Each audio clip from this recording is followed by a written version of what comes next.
So guys finally आप लोग के 12th के एग्जाम्स खत्म हो चुके हैं या फिर जस्ट खत्म होने वाले हैं। आप लोगों ने सोचा है कि आपको कंपनी सेक्रेटरी कोर्स परस्यू करना है, तो आप लोग को तो पता ही होगा उसके लिए आपको देना होगा एक एंट्रेंस टेस्ट जिसको कहते हैं CSEET, company secretary executive entrance test. तो इसी टेस्ट के बारे में हम आज के वीडियो में बात करने वाले हैं कि जस्ट अगर आपने 12 दिया है तो उसके बाद आप CS के लिए कैसे आगे बढ़ सकते हो। सबसे पहला जो इसका स्टेज होता है CSET, इसकी रजिस्ट्रेशन प्रोसेस क्या है, इसको कैसे पढ़ना है, कहाँ से पढ़ना है, क्या बुक से पढ़ना है, and each and every detail के बारे में हम बात करने वाले हैं। ऑल्सो इस वीडियो के एंड में मैं आपको ये भी बताऊंगी कि CS एग्जीक्यूटिव के लिए आपको कैसे प्रोसीड करना है, कौन से अटेम्प्ट में देना है, एंड ये भी मैं बताऊंगी कि CSET आपको कौन से अटेम्प्ट में देना है। So yes friends, welcome back to my channel. This is Neha Patel. I am a company secretary by profession and I have secured all India rank in all the 3 series of CS and I am also a lawyer. ये मैं आपको इसलिए बता रही हूँ ताकि आपको trust आए कि जो भी इंफॉर्मेशन इस वीडियो में मिलने वाली है वो ऑथेंटिक है। सो हाँ, शुरू करते हैं इस वीडियो को। सो गाइस, सबसे पहले मैं आपको बता दूं तो जो CSET है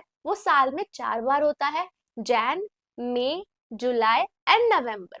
अब आप लोग के लिए सही महीना कौन सा है, सही अटेम्प्ट कौन सा है? डेफिनेटली जुलाई का, बिकॉज आपकी जो रिजल्ट्स है वो अप्रोक्स मई मंथ में आती है, तो उसके बाद आप जुलाई अटेम्प्ट CSET का टारगेट कर सकते हो। ना CSET के बारे में मैं आपको कुछ इंपॉर्टेंट चीजें बताना चाहती हूँ। सबसे पहले तो ये MCQ बेस्ड एग्जाम है। इसका मतलब है कि आपको कंप्लीटली MCQ आने वाले हैं, 200 मार्क्स के MCQ आने वाले हैं, उसमें आपको 100 मार्क्स लाना है ताकि आप एग्जाम पास कर जाओ। एंड ये ऑनलाइन प्रोक्टोर्ड मोड में होता है।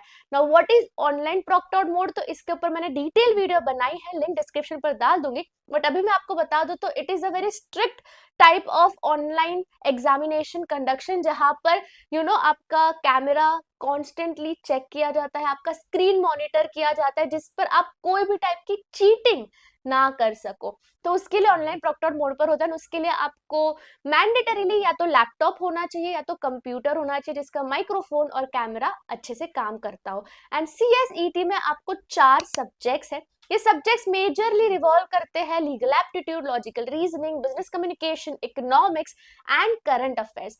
इसी के ऊपर आपको CSET देना है। अगर आप मेरे से पूछोगे CSET हार्ड है या इजी है, it is very subjective but overall easy है, क्योंकि मेजरली जो पोर्शन है वो 12th का ही होता है, MCQ बेस्ड है, नेगेटिव मार्किंग कोई भी नहीं है। इसका मतलब है कि आपको 100% पेपर अटेम्प्ट करके आना ही है, क्योंकि नेगेटिव मार्किंग नहीं है। एंड सबसे इंपॉर्टेंट बात, इसकी पासिंग परसेंटेज ना 60 to 70% ही रहती है। मतलब 60 to 70% बच्चे हर अटेम्प्ट CSET तो क्लियर करते ही है। यार CS का मेन जो गेम है ना वो CS एग्जीक्यूटिव से स्टार्ट होता है, तो उसमें आपको डेफिनेटली रेडी रहना पड़ेगा, माइंडसेट आपका तगड़ा बनाना पड़ेगा। But CSET is comparatively easy.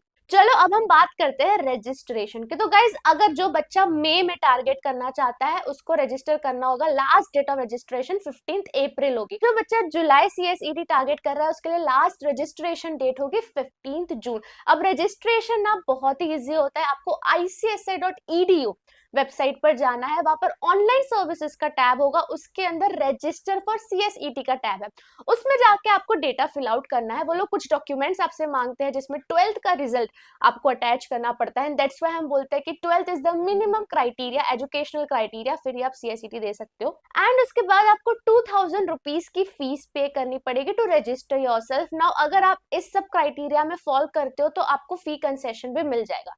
Fees पे करने के बाद you have successfully registered yourself under CSET programme. अब आपको लॉग इन क्रेडेंशियल्स भी दिया जाएगा थ्रू ईमेल आईडी, एंड वो लॉग इन क्रेडेंशियल्स के थ्रू आप कभी भी अपने अकाउंट में, ICICI के अकाउंट में लॉग इन कर सकते हो, जहां पे आपको सारा इन्फॉर्मेशन मिलेगा कि कब एग्जाम्स होने वाले हैं, कौन से डेट पर होने वाले हैं एंड ऑल। सो गाइस, इसका रजिस्ट्रेशन प्रोसेस तो बहुत ही सिंपल है। अब रजिस्ट्रेशन तो हो गया, अब इसकी पढ़ाई कैसे और कहाँ से स्टार्ट करें, तो वो भी एक्चुअल में सिंपल है। मैं आपको बताती हूँ क्यों। क्योंकि YouTube पर अगर आप देखोगे ना तो काफी सारे अच्छे कोचिंग, अच्छे प्रोफेसर्स आपको CSET कंप्लीटली फ्री में पढ़ाते हैं। 100% पोर्शन आपको YouTube पर फ्री में अवेलेबल है। तो इट इज योर चॉइस, अगर आप पेड कोचिंग लेना चाहते हो तो ले सकते हो, बट मैं आपको रिकमेंड करूंगी कोई जरूरत नहीं है, क्योंकि यूट्यूब पर फ्री में आपको लेक्चर्स मिलते ही है। एंड अगर आप देखोगे, जैसे आप 2000 रुपीज का रजिस्ट्रेशन फीस पे करते हो तो आपके घर पे बुक्स भी आती है, मॉड्यूल्स भी आती है। तो जब आप वो मॉड्यूल देखोगे, मेजरली आधा सिलेबस तो आपका 12th का ही है। तो आपको अच्छे से मैनेज हो जाएगा। तो पढ़ाई तो आपकी यूट्यूब से हो जाएगी, बट यहाँ पे एक मेजर रोल प्ले करता है, वो है एमसीक्यू सॉल्विंग, क्योंकि ये प्योरली एमसीक्यू बेस्ड पेपर है। तो सिर्फ कॉन्सेप्ट याद करने से रटने से बात नहीं चलेगा, यहाँ पर ना केस स्टडी बेस्ड एमसीक्यूज भी वो लोग पूछते हैं, specially legal aptitude and logical reasoning. इसके लिए तो आपको एक अच्छे प्रोफेसर से पढ़ना ही पड़ेगा, डेफिनेटली यूट्यूब पर पढ़ सकते हो। तो इसमें आपको ज्यादा टाइम जा सकता है, एंड करंट अफेयर्स में भी आपको ज्यादा टाइम जा सकता है। इसके लिए आप अच्छे से प्रिपेयर कर लेना, एंड जितना हो सकता है उतना एमसीक्यू सॉल्व करते रहना। मैं तो यही बोलूंगी, अलग अलग जगह से एमसीक्यू ढूंढो, अपने आईसीएसआई पास्ट सीएसईटी अटेम्प्ट में क्या एमसीक्यू पूछे गए हैं वो सॉल्व करो, तो आपका पेपर काफी अच्छा जाएगा। सो गाइस, आईसीएसआई अपने सीएसईटी बच्चों के लिए, ताकि उनका अटेम्प्ट स्मूथ हो, एक डूज एंड डोंट्स लिस्ट भी रिलीज करता है। उसके डूज एंड डोंट्स लिस्ट में क्या है वो मैं आपको भी बताती हूँ। डूज में ये है कि आपको एसईबी डाउनलोड करना पड़ेगा, एसईबी सिक्योर एग्जामिनेशन ब्राउजर। ये ब्राउजर आपको आईसीएसआई के वेबसाइट पर ही मिल जाएगा, उसी ब्राउजर में आपका एग्जामिनेशन कंडक्ट होने वाला है। Now, why this browser? This browser will monitor your screen, कि आप स्क्रीन में कोई और टैब ओपन करके तो चीटिंग नहीं कर रहे हो। ये सब इसलिए किया जा रहा है ताकि आप चीटिंग ना करो बेसिकली। एंड उसके डूज में ये भी है कि आप मॉक टेस्ट दे दीजिए ना। आपको नहीं पता होगा, बट सीएसईटी एक्चुअल एग्जाम होने से पहले मॉक टेस्ट भी होता है। मैं आप सबको रिकमेंड करूंगी, मॉक टेस्ट तो याद से दे ही दो। क्वेश्चंस किस टाइप के आते हैं इसके लिए तो देखो ही, बट टेक्निकल के लिए भी दे दो, क्योंकि ना इसमें आपको एसईबी डाउनलोड करना पड़ेगा, आपके पास एक प्रॉपर लैपटॉप होना चाहिए, आप जो भी कमरे में बैठे हो कोई आसपास लोग नहीं होने चाहिए, वरना आपको वार्निंग्स आ जाएगी, आप डिस्क्वालीफाई हो सकते हो, कहीं से भी आवाज नहीं आनी चाहिए। ये सब डोंट्स है जो आईसीएसआई ने रिलीज किए, कि अगर आपने आई कांटेक्ट कहीं और स्क्रीन के अलावा किया लंबे समय तक, तो आपको डिस्क्वालीफाई किया जा सकता है। You can't loudly read questions, और you can loudly read options जो वो एमसीक्यू के है। ये सब इसलिए ताकि आप चीटिंग ना कर सको। And trust me guys when I से दिस, कि कितने सारे बच्चे एग्जामिनेशंस फेल हो गए हैं, या फिर वो लोगों का एग्जामिनेशन सही तरीके से ही नहीं हुआ है because of this technical issue. तो उसके लिए मॉक टेस्ट देना बहुत जरूरी है गाइस, एंड दैट्स व्हाई आपको टेक्निकल सेवी या फिर टेक्निकल फ्रेंडली होना पड़ेगा फॉर दिस सीएसईटी एग्जामिनेशंस। ये सब बात की बात है, जब आप एग्जाम अप्रोच करोगे तब की बात है, but precaution is better than cure. तो अभी से आप ये सब चीजों की हैबिट डाल दो। मेरे को तो ये मानना पड़ेगा कि सीएसईटी एग्जामिनेशन में आईसीएसआई जो है ना, वो एकदम वैसा टाइप का बन जाता है कि एकदम टॉक्सिक गर्लफ्रेंड, कि तुम मेरी तरफ ही देख, तो कहीं और नहीं देखेगा, तो मुझसे ही बात कर, तो किसी और से बात नहीं करेगा, ठीक है।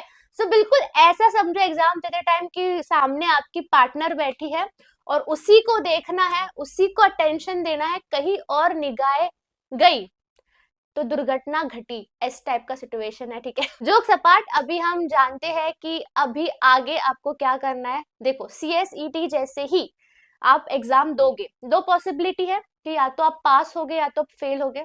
नहीं, एक और पॉसिबिलिटी भी है कि आपका टेक्निकल की वजह से एग्जाम सही तरीके से नहीं हुआ। सो आईसीएसआई जो है वो इतनी कंसीडरेबल है कि वो आपको एक और अटेम्प्ट दूसरे या तीसरे दिन ही दे देगी। जिनको भी देना है वापस, टेक्निकल इशू की वजह से हुआ है, तो वो लोग वापस अटेम्प्ट दे सकते हैं। बट मैं तो प्रे करूंगी कि आपके साथ ऐसा ना हो कि आपको वापस अटेम्प्ट देना पड़े। तो हम अज्यूम करते हैं कि या तो आप पास हो गया तो फेल हो गए। अगर आप पास हो जाते हो तो कॉन्ग्रेचुलेशन, फिर आप एलिजिबल हो जाते हो सीएस एग्जीक्यूटिव में रजिस्ट्रेशन के लिए। और अगर आप फेल हो जाते हो देन कोई बात नहीं, आपको दोबारा फिर सीएसईटी का अटेम्प्ट देना पड़ेगा।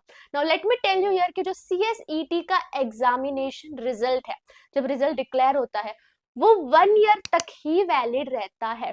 दैट मीन्स कि अगर आप रिजल्ट के दिन पास होते हो तो with in 1 year from the examination result आपको सीएस एग्जीक्यूटिव में रजिस्ट्रेशन कर लेना है। एंड अगर आप नहीं करते हो देन आपको वापस सीएसईटी देना पड़ेगा, बिकॉज सीएसईटी के रिजल्ट की वैलिडिटी 1 ईयर तक ही है।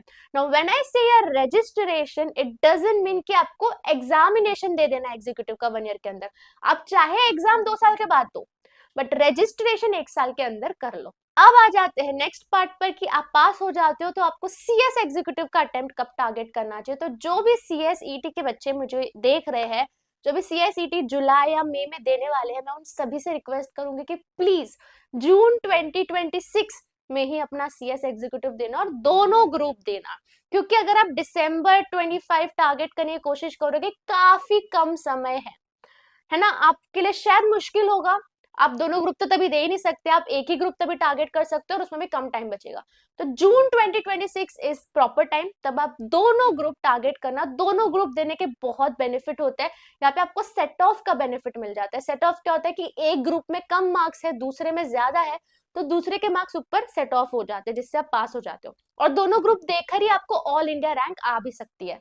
तो रैंक के लिए भी एम करो तो दोनों ग्रुप एक साथ देना है, सेट ऑफ का बेनिफिट मिल जाता है। एंड अभी अगर आप देखोगे तो इंस्टीट्यूट हमारी बहुत मेहरबान है एंड पासिंग परसेंटेज बहुत अच्छे रिलीज हो रहे हैं। मैं बहुत खुश भी हूँ ये बोलते हुए, क्योंकि यार हमारे टाइम से एंड पिछले कुछ अटेम्प्ट से बच्चे like single digit passing percentage आ रहा था, पास ही नहीं हो रहे थे बच्चे, बट अब भी 30% प्लस पासिंग परसेंटेज है। तो आपको मौका उठाना चाहिए इस चीज का एंड डेफिनेटली दोनों ग्रुप एक साथ देके क्लियर हो जाओ। बाकी गाइस सीएस के लिए कोई भी किसी भी टाइप का आपको गाइडेंस चाहिए तो हमारा चैनल तो है ही आपके लिए, ना आप मेरे साथ वन ऑन वन मीटिंग भी बुक कर सकते हो, उसके भी लिंक मैं डिस्क्रिप्शन पर डाल देती हूँ। सो yes friends, that's it. I don't think I am forgetting anything else. I think मैंने सारी इन्फॉर्मेशन आपको दे दी है, बट फिर भी कुछ और डाउट रह गया हो आपका तो प्लीज मुझे कमेंट सेक्शन पर बताना, मैं जरूर वो डाउट आपका सॉल्व करूंगी। एंड हाँ, हम मिलते हैं दूसरे वीडियो में guys. Bye bye. Best of luck for your 12th examination result. I hope आपके अच्छे परसेंटेज आए and best of luck for your upcoming CS journey also.